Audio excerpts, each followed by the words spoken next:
feeling emotion in your relationship with God. Coming up next on Pastor Bob Daly.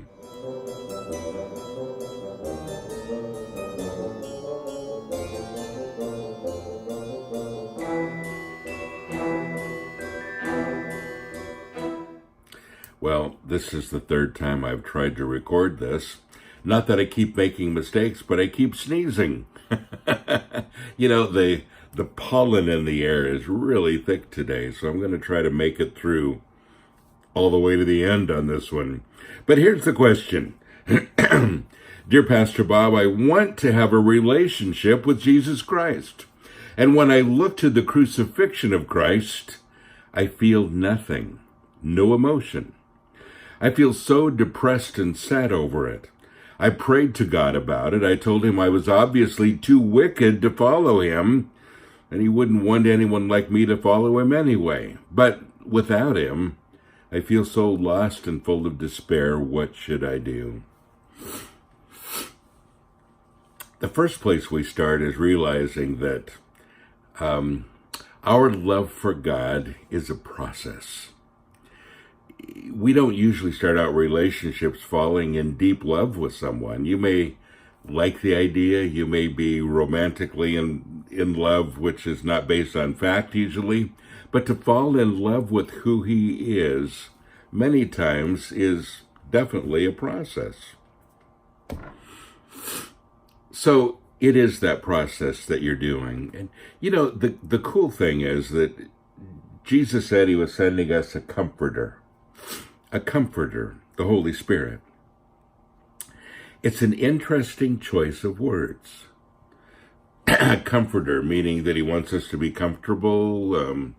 Life is going to be perfect from now on. I'm going to have a nice chair to sit in. What does he mean?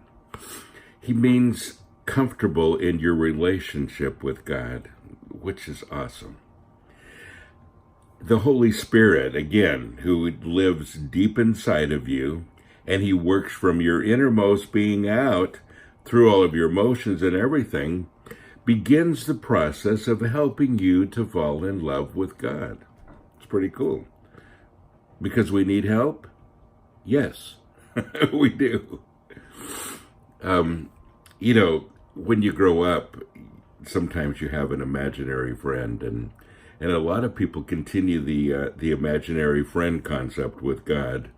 And even though we don't see him in form tangibly right now, it doesn't mean that he's not there very tangibly. But to grasp that, we need some help. We don't have infinite minds. We don't understand the spirit world. There's so many things we really don't get. And he helps us to get it. He helps us to feel it. I've been told many times that I have a relationship with my imaginary friend from people who don't understand. And I always tell them, no, it's not like that. It's not imaginary, and it's a whole lot different. So I want to answer this question in a little more detail. This person said, when I look to the crucifixion of Christ, I feel nothing, no emotion. And I don't think I felt emotion with it until I really fell in love with him more and realized what he had done for me and realized the magnitude of that, and that really helped. Now, here's the problem, big problem. I told him I was obviously too wicked to follow him, and he wouldn't want anyone like me to follow him anyway. You know, this is a little bit of self-pity, and you really need to get out of that place.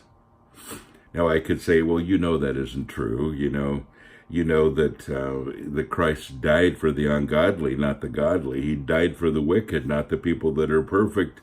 He desires to have a relationship with you. But I'm not going to tell you that, because I think you know that already. What you're doing is going through a little self-pity, and you're setting up a roadblock between you and God. You really are. What you need to do is accept the fact that he loves you, and you need to love you too. Love, love, love. Love God, love others, love you. It's all kind of based on loving you. It seems like if we don't love ourselves first, and I don't mean, you know, some kind of weird self-love, but I mean accepting who you are, loving how God made you, feeling good in your own skin and realizing that you are fearfully and wonderfully made. That kind of love. When you start there, everything else gets a little easier. And I think that would be a great place for you to start as well. Why would he want anyone like me to follow him anyway? You understand. That's a statement of somebody who doesn't like who they are. And without him, yes, you will feel lost and full of despair.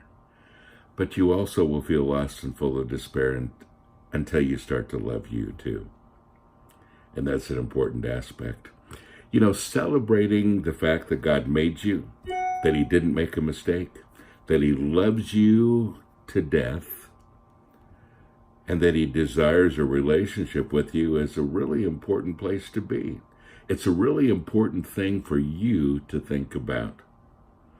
And then when you get to that place and you look to the crucifixion, you'll feel nothing but emotion, because that's what it takes.